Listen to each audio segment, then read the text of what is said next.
গভীর জঙ্গলে ছিল এক বিশাল কলা গাছ। সেই গাছের সবচেয়ে উঁচু ডালে বাস করত এক দুষ্টু বাদর, যার নাম ছিল মিকি। মিকি খুব চটপটে ছিল, কিন্তু একটু লোভীও বটে। একদিন সকালবেলা মিকি দেখল তার গাছের গোড়ায় একটা ছোট্ট কাঠবিড়ালি ছানা বসে আছে।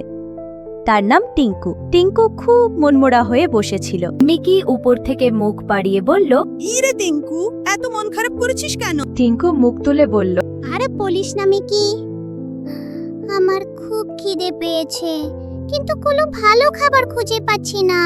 মিকি একটু ভেবে বলল, আমি তোকে একটা মজার জিনিস দেব, কিন্তু তার বদলে তুই আমাকে একটা কাজ করে দিবি। টিঙ্কু উৎসুক হয়ে বলল, কি কাজ? আর কি মজার জিনিস দিবি? মিকি দুষ্টু হেসে বলল, আমি তোকে আমার সবচেয়ে মিষ্টি একটা কলা দেব, কিন্তু তার আগে তোকে এই জঙ্গলের সবচেয়ে উঁচু পাহাড়ের চূড়ায় যেতে হবে। সেখানে একটা ছোট্ট ঝর্ণা আছে, তার জল আমাকে এনে দিতে হবে। টিঙ্কু অবাক হয়ে বলল, পাহাড়ের চূড়া? সে তো অনেক দূরে। আর তুমি নিজেই তো যেতে পারো। মিকি মাথা চুলকে বলল, আসলে কি জানিস, আমার নাকি আজ সকাল থেকে মাথা ঘুরছে, তাই উপরে যেতে পারছি না। আসলে মিকি মিথ্যা বলেছিল। সে শুধু টিন্টুকে দিয়ে কাজ করিয়ে নিতে চেয়েছিল। টিঙ্কু একটু দ্বিধায় পড়ল, কিন্তু মিষ্টি কলার লোভে রাজি হয়ে গেল। ঠিক আছে, আমি যাব। টিঙ্কু দৌড়ে পাহাড়ের দিকে রওনা দিল। মিকি উপর থেকে তার দিকে তাকিয়ে হাসতে লাগলো। অনেকক্ষণ পর টিঙ্কু হাঁপাতে হাঁপাতে ফিরে এলো। তার ছোট হাতে একটা গাছের পাতা দিয়ে বানানো বাটি, তাতে একটু ঝর্ণার জল। টিঙ্কু জলটা মিকিকে দিল। এই যে জল নিয়ে এলাম, অনেক কষ্ট হয়েছে কিন্তু। মিকি জলটা খেয়ে বলল,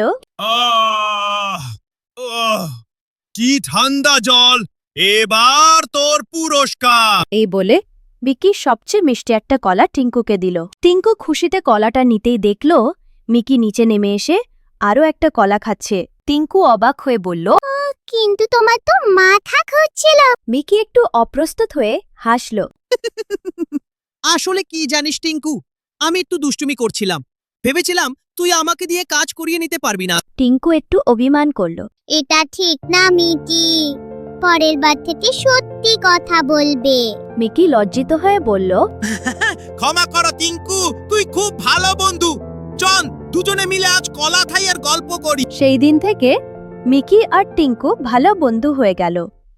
মিকি আর কখনো টিঙ্কুর সাথে দুষ্টুমি করেনি, আর তারা দুজন মিলে প্রতিদিন কলা গাছের আশেপাশে খেলা করত। যদি চাও আমি আর টিঙ্কু মিলে তোমাদের জন্য নতুন নতুন মজার গল্প নিয়ে আসি, তাহলে মনে করে একটা লাইক দিও কিন্তু। ঠিক বলেছো মিকি। আর সাবস্ক্রাইব করলে তো কোনো গল্পই মিস হবে না, তাই জলদি জলদি সাবস্ক্রাইব করো।